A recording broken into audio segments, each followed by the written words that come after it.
আজকে আমরা দেখো কি বলেছি, গোল, তিন কোণা এবং চার কোণা আকৃতি ব্যবহার করে বিভিন্ন আকৃতি তৈরি। গোল, তিন কোণা আর চার কোণা এগুলো থেকে আমরা বিভিন্ন জিনিস আকৃতি তৈরি করবো।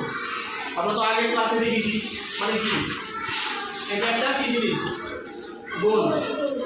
এটা কি তাই কোণা, তিন কোণা।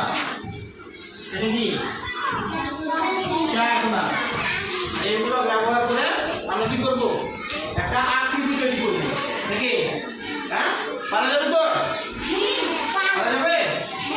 হ্যাঁ, আচ্ছা, যারা যারা পারবে দেখি হাত চাড়ো তো। পারবে সবাই না? আচ্ছা, বোঝা যাচ্ছে যে সবাই পারবে। ঠিক আছে, আমরা এই তিন কোণা চার কোণা এরকম একটা ছবি আঁকবো, একটা ছবি আঁকবো। তাহলে আমরা একটু দেখি ছবিটা আমি বোর্ডে আঁকি, আঁকার পরে যেটা নিমন্ত্রণ আঁকবে। ঠিক আছে, পারবেন তো? আচ্ছা, একটা আমরা চার কোণা জিনিস শিখছি।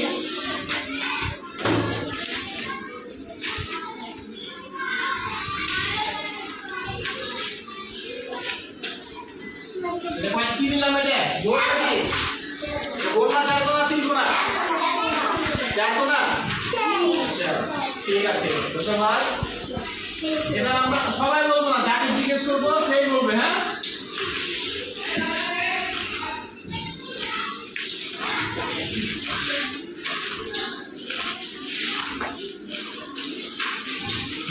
আচ্ছা, এবার তোমার এটা কি একটা উপরেরটা গোল। ঠিক আছে, ধন্যবাদ। হাততালি।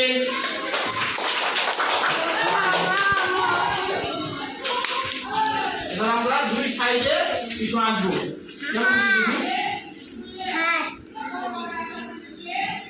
একটা আঁকলাম, আবার অত বড় করে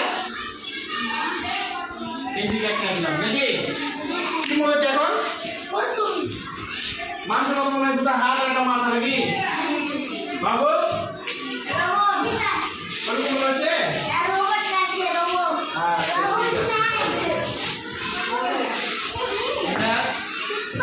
বলবে না, যাকে বলবো সেই বলবে।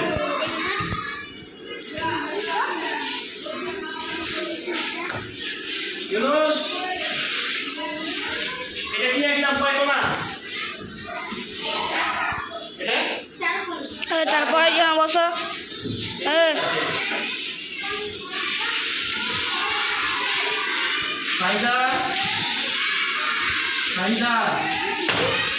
তুমি বলে কি একলাম, এটা কি একলাম জানো না? ধন্যবাদ। রাস্তালি